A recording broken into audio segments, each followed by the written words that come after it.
According to officials in Lebanon, talks aimed at establishing a maritime border with Israel are at make or break point. Well, the draft deal, which has taken years of US mediation, hasn't yet been made public. It was originally given a warm reception by both the Israeli and the Lebanese governments. But as a result of domestic opposition in both countries, Lebanon has been seeking some amendments, which Israel is understood to have then rejected. Well, let's get some more analysis. And we can speak now to Dina Rezk, who is a lecturer in modern Middle East history at Reading University. Dr. Rezk, thank you very much indeed for joining us. What would an eventual deal or an agreement on the maritime borders actually change? Well, it would be an agreement between Lebanon and Israel in the first instance, considering this is a situation where two countries have been at war for over 70 years.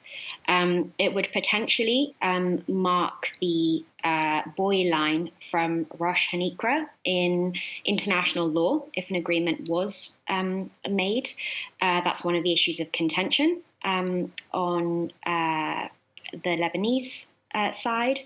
And it would also allow Lebanon to develop the Qana field, which lies beyond line 23, which is essentially the line at which Israel concedes economic waters that have been, as you say, in dispute for a very long time now.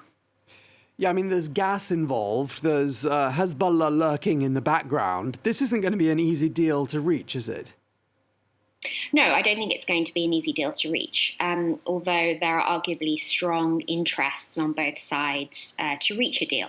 But I don't think it's insignificant that there are presidential elections, there are elections essentially at stake in Israel, in Lebanon, and also, of course, midterms coming up in the US. So it feels like a particularly sort of contentious moment alongside what's globally, happening in terms of an energy crisis. So, yeah, there are a lot of moving parts, I think, but certainly I don't think a deal is going to be easy, although it did seem until quite recently that, this was almost certainly going to happen. And what sort of public perception in both Israel and Lebanon of these attempts to strike a deal? Yeah, I think in Lebanon, certainly there is real skepticism about whether this is actually going to benefit the Lebanese people. I was actually speaking to one of my PhD students who's in Beirut at the moment, and she was saying how the economic situation there has gone from bad to worse. There's barely any electricity. She could only just about get an internet connection for the very short duration of our Zoom call. So I think from, the popular perspective in Lebanon, actually what deals are struck and the details are not that important when basic needs are failing to be met, that Lebanon is currently functioning more or less as a failed state. So even if a deal is reached, how that materializes, how the potential gas reserves are exploited and for whose benefit remains a really pressing concern, I think. Yeah, and you mentioned at the beginning, these are two countries that are technically at war with each other. Are you hopeful that perhaps if this deal is struck and they do manage to iron out some sort of an agreement on the maritime borders, it could pave the way for other deals and eventually perhaps even the normalisation of relations?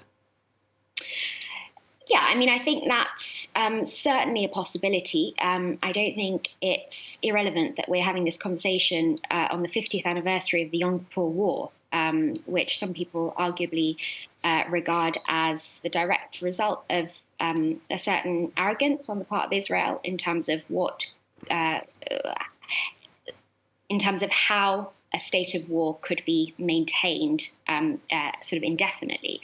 And indeed, a year after that war, a disengagement treaty was signed between Egypt and Israel that did pave the way eventually for a peace treaty, contentious as it was in 1979. Now, I'm not saying that a 5-year framework to peace is on the cards for Lebanon and Israel. I think Lebanon is far too fragile a state for that to even be a possibility. But certainly, I think peace and all political change happens in small steps. And certainly, from a historical perspective, we could be looking back at this moment in a decade or two and seeing it as the first in, the first step in a longer journey towards peace. Yeah, indeed, lots of countries have normalised ties with Israel. A lot of countries we perhaps couldn't have imagined 5 years ago normalising ties with Israel have done so. And I'm just wondering, my last question here is, I mean, perhaps one of the parties that stands to lose in the event that Israel and Lebanon do manage to strike some sort of a normalisation of relations in the future would be Hezbollah, because they would be marginalised, wouldn't they? And their sort of raison d'être would be sort of done away with in one fell swoop. Well, I think that's certainly the argument that Lapid has been making in terms of why a deal like this would be good for Israel, good for stability. It would weaken Iran and it would limit Hezbollah. But I think we are certainly many steps away from a scenario like that. Both Israel and Lebanon, but specifically Lebanon, are very cautious of framing this deal as anything established, and anything significant towards establishing a state of normalization.